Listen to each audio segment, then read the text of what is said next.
Welcome to Bicol Epoxy. So now we will show you on how to apply epoxy sa comfort room.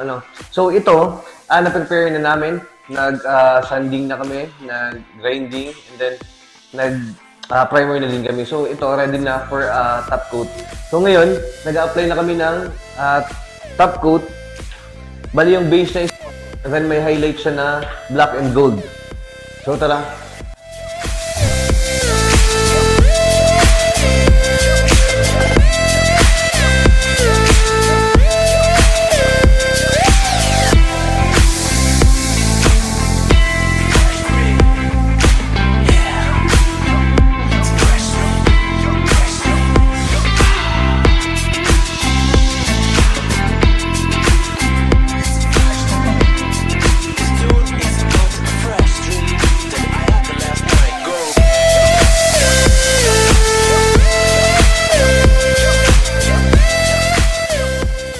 Alright, so tapos na tayo mag-apply nung base coat niya, yung base color niya, yung white industrial epoxy. So now, yung highlights niya is black and gold metallic epoxy. So, lalagyan na tayo ng highlights.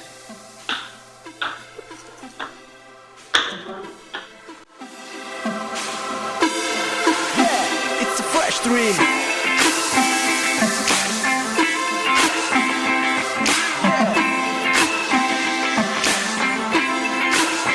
It's a fresh dream.